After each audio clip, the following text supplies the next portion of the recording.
Hey, welcome back, and if you're new here, welcome to my channel. My name's Christina Kent, and I'm a fine artist based in San Francisco. In this video, I'm gonna walk you through how I prepared for my current solo exhibition, The Architecture of Light, which is on view now at Studio Gallery in San Francisco.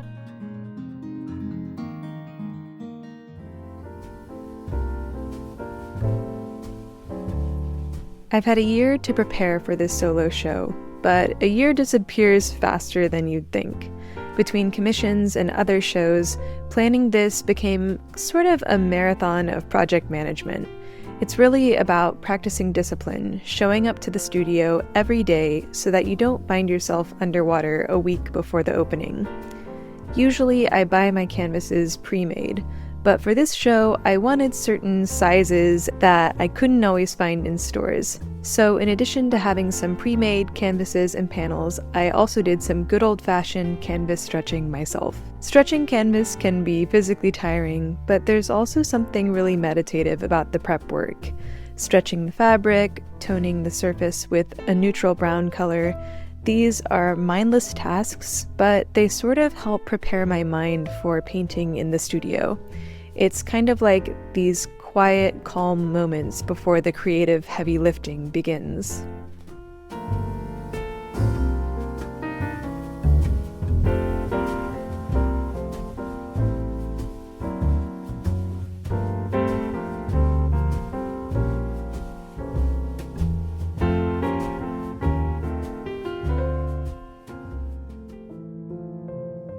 The title of the show is The Architecture of Light.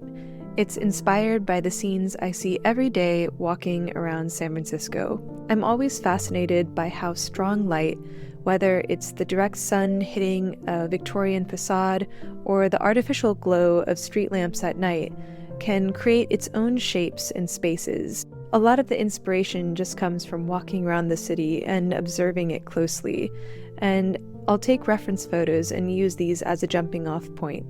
But I'm not trying to copy them. The camera makes everything look so defined and clear.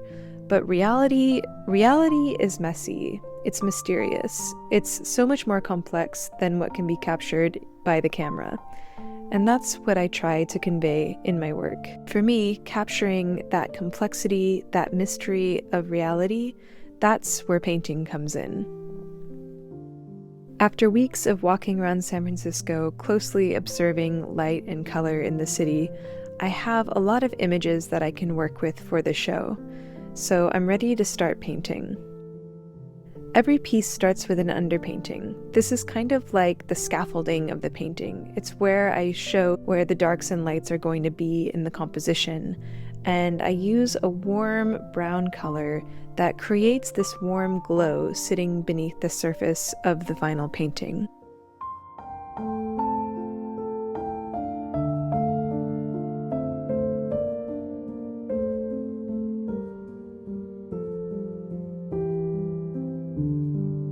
The early stages of a painting, when I add in the first layers of real chromatic color, those stages for me are all about the major shapes. What are the big ideas that are happening in the painting? What is the overall composition? What are the dominant colors and forms that will set the emotional tone of the painting?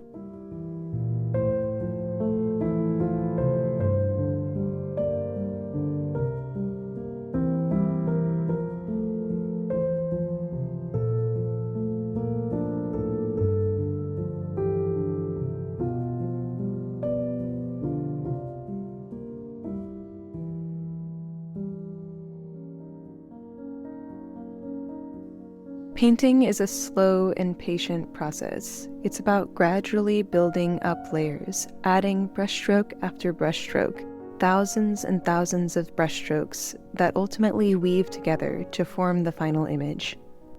I like to have variety in the opacity of my layers. I feel like this gives a depth to the painting that creates just a really interesting and impactful quality in the final piece. And this can only be achieved by building up the layers gradually over time. I also will often add paint to some areas and then scrape it away using a palette knife or a paper towel. So there's this process of addition and subtraction that takes place while I'm painting. Sometimes I look at a part of the painting and I think it needs something more, but other times the solution is to take something away.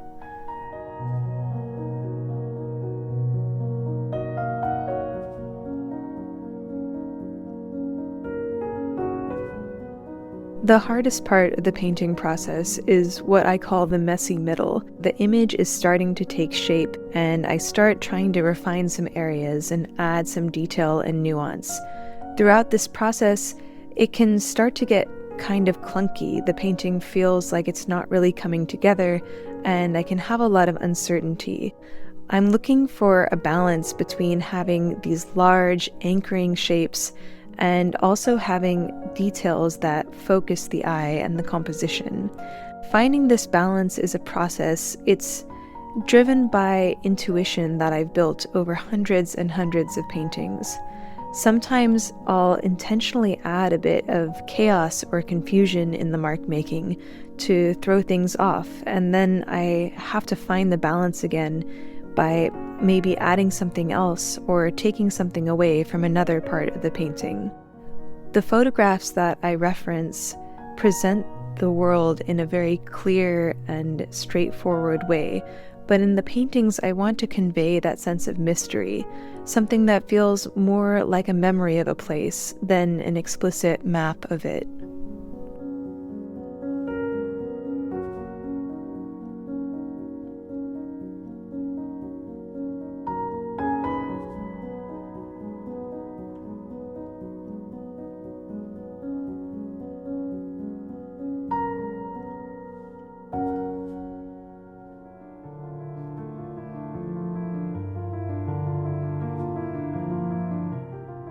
There's a lot of talk in art about creative flow, and honestly, it is one of my favorite things about being a full-time artist. But the truth is that being in the studio also means being face-to-face with your own feelings. My inner critic is always there, especially when I'm on a deadline and I really want the work to be powerful and impactful. To get through these moments, I have to have faith. I have to listen to what the painting needs rather than what my ego might want. I look at the painting and ask, is it looking for more saturation, more contrast? It's thousands and thousands of tiny decisions throughout the process, and you're waiting for that moment when the disparate parts of the painting suddenly fall into harmony.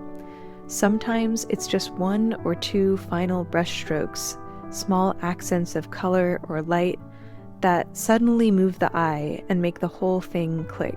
Listening to what the painting needs also means being open to changes in my plan. But I've noticed sometimes I try to force the painting to go in a certain direction, and it's just not working. When I let go of my expectation and I allow the painting to instead go where it wants to go, that's usually where I find the greatest creative breakthroughs lie.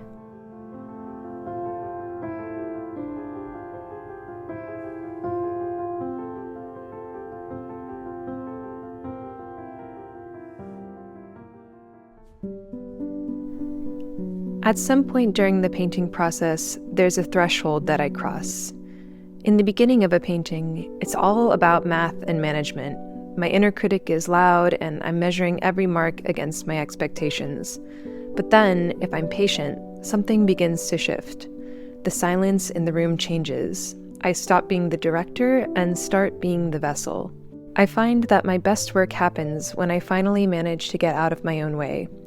I empty my mind and let the noise of the show and my deadlines fall away until it's just the movement of the brush. It's a strange, romantic sort of surrender. There are moments when I lose my sense of self entirely, when I'm no longer the one deciding where the colors go or how the light shifts. It feels as if the painting is finally painting itself. My hand moves with a sudden, quiet certainty, driven by a creative energy that doesn't need my permission. My only job in those moments is to let go, to trust the intuition I've spent years building, and simply allow the process to unfold. It's no longer about my expectations or the painting I thought I was going to make. Instead, it's about finding that point of stillness where the light, the colors, and the brush strokes all come together.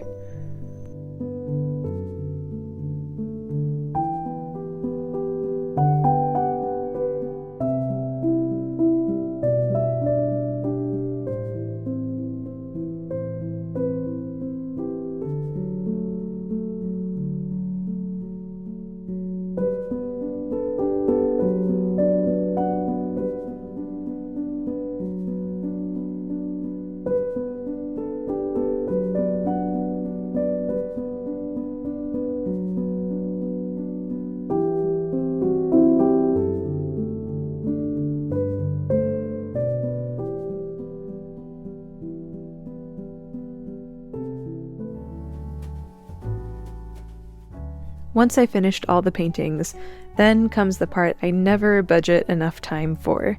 All of the finishing steps, including signing, photographing, varnishing, adding hanging wire to the paintings, and wrapping them up. It's the unglorious side of the show, but after the intensity of all of the creative work, these mundane tasks are actually a pretty nice way to wind down. I'm happy to say that my planning worked well enough so that there were no all-nighters in preparation for this show, but there was a quick rush to the finish line at the end.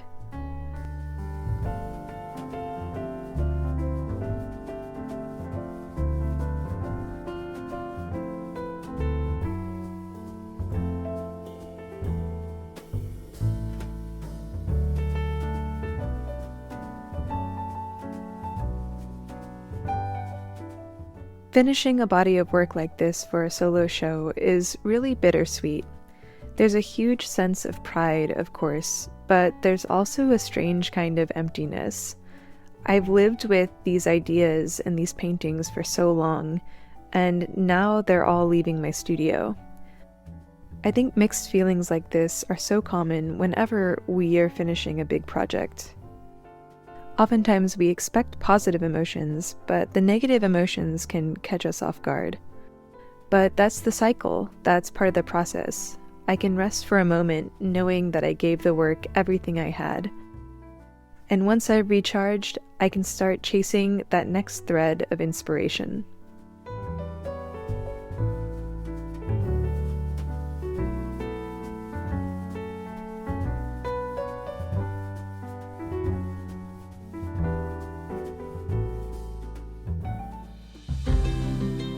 So here's a peek at the finished versions of some of the paintings for the show.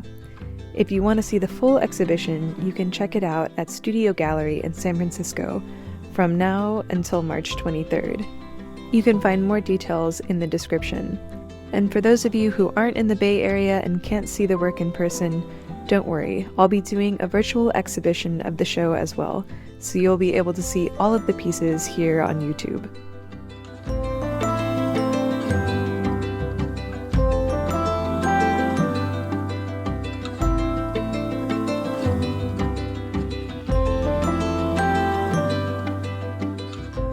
Thanks so much for watching, and I hope you got some inspiration from this studio vlog.